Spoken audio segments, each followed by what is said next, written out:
കാഴ്ച കണ്ട അഭിയേട്ടനത് താങ്ങാനാവുന്ന അമൃതേച്ചിക്ക് തോന്നുന്നുണ്ടോ? ഇത് എനിക്ക് പോലും സഹിക്കാൻ പറ്റുന്നില്ല. അപ്പൊ പിന്നെ അഭിമന്യുവിന്റെ കാര്യം എന്തായിരിക്കും?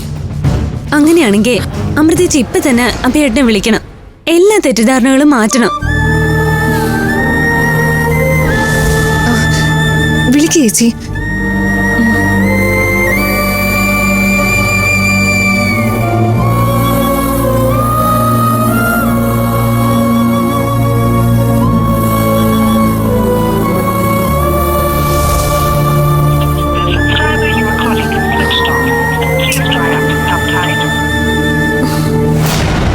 അഭിമന്യുവിന്റെ ഫോൺ സ്വിച്ച് ഓഫ് ആണല്ലോ.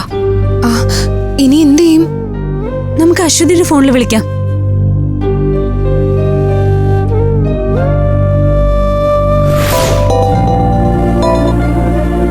ഹലോ. ഹലോ അശ്വതി, നീ വീട്ടിലാണോ? അതെ. അഭിയേട്ടൻ അവിടെ ഉണ്ടോ? അഭിയേട്ടൻ ഇവിടെ ഉണ്ട്. പക്ഷെ തലവേദനയായിട്ട് ഫോൺ പോലും സ്വിച്ച് ഓഫ് ചെയ്തിട്ട് കിടക്കുക. അഭിയേട്ടനൊന്ന് ഫോൺ കൊടുക്കാൻ പറ്റുമോ? അമൃതേച്ചിക്ക് എന്തോ സംസാരിക്കാനുണ്ടെന്ന്. അമൃതേച്ചി വിളിച്ച പിന്നെ ഏട്ടന്റെ തലവേദനയൊക്കെ എപ്പോ മാറിയെന്ന് ചോദിച്ചാ മതി. ഒന്ന് ഹോൾഡ് ചെയ്യേ, ഞാൻ ഏട്ടന് കൊടുക്കാം.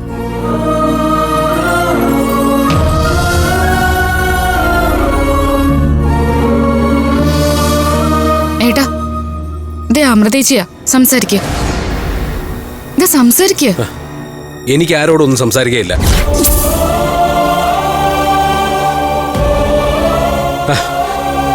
തലവേദന കാരണം ഒന്ന് കിടക്കാന്ന് വിചാരിച്ച് ഫോൺ ഓഫ് ചെയ്ത് വച്ചു കഴിഞ്ഞപ്പോ അപ്പൊ നിന്റെ ഫോണിൽ വിളിച്ച് ശല്യം ചെയ്യുന്നു. ശല്യപ്പെടുത്താതെ നീ ഫോണും കൊണ്ട് ഇറങ്ങി പോകുന്നുണ്ട് അച്ചു. വിളിക്കുന്നത് അമൃതേച്ചിയല്ല ഏട്ടാ. ഒന്ന് സംസാരിച്ചാൽ എന്താ കുഴപ്പം? നിനക്കെന്താ പറഞ്ഞാൽ മനസ്സിലാവൂലേ? എനിക്ക് സുഖമല്ല, സംസാരിക്കാൻ താല്പര്യമില്ല.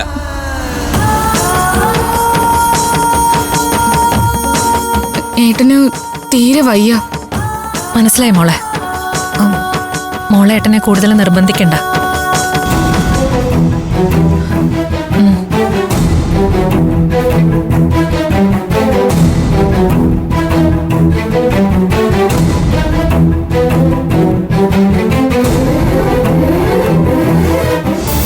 ഏട്ടൻ്റെത് കള്ള തലവേദനയാണെന്ന് എനിക്കറിയാം. എന്തായാലും അമൃതേച്ചിക്ക് നല്ല ഫീൽ ചെയ്തു. ഈ ഫീലിങ്സ് ഒക്കെ അമൃതയ്ക്ക് മാത്രമല്ല എനിക്കുണ്ട്. അത്രമാത്രം നിങ്ങളൊക്കെ മനസ്സിലാക്കിയാൽ മതി.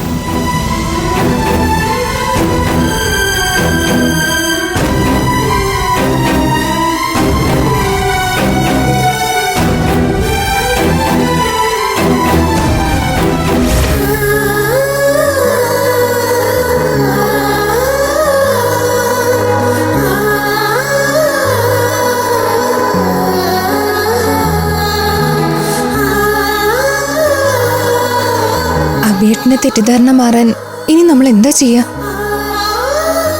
നമുക്ക് എല്ലാവർക്കും കൂടി അഭിയേട്ടന്റെ വീട് വരെ ഒന്ന് പോയാലോ? ഇപ്പൊ ഫോണിൽ കൂടി അഭിയേട്ടൻ പറഞ്ഞത് നീയും കേട്ടതല്ലേ? അപ്പൊ പിന്നെ നേരിട്ട് ചെന്നാലുള്ള അവസ്ഥ എന്തായിരിക്കും?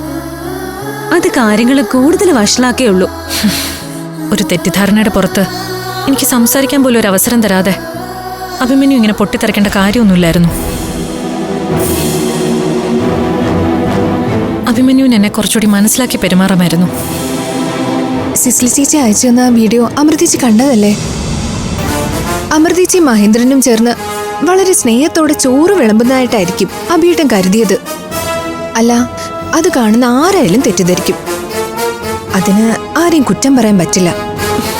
അങ്ങനെ തെറ്റിദ്ധരിച്ച അതിനർത്ഥം ഞാൻ ആരാണെന്നും എന്റെ മനസ്സെന്താണെന്നും അഭിമന്യു ഒട്ടും മനസ്സിലാക്കിയിട്ടില്ലെന്നല്ലേ? സംശയത്തിന്റെ പേരില് ഭഗവാൻ ശ്രീരാമചന്ദ്രൻ ഭാര്യയായ സീതയെ കാട്ടിൽ കൊണ്ട് കളഞ്ഞിട്ടുണ്ട്. ദൈവത്തിന്റെ കാര്യം അതാണെങ്കിൽ പിന്നെ മനുഷ്യരുടെ കാര്യം പറയണോ?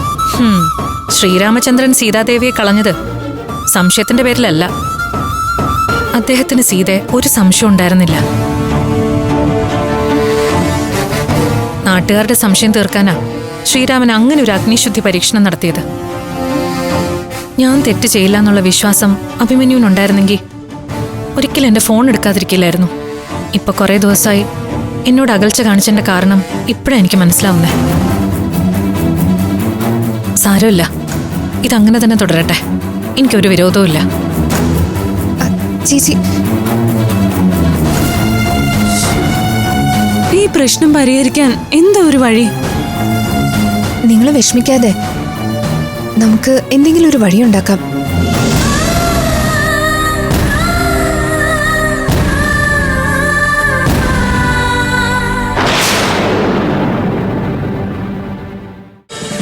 ഫ്ലവേഴ്സ് ഒരുക്കുന്ന കാഴ്ച വസന്തം യൂട്യൂബിൽ പ്രേക്ഷകർക്ക് ലൈവായി കാണാം.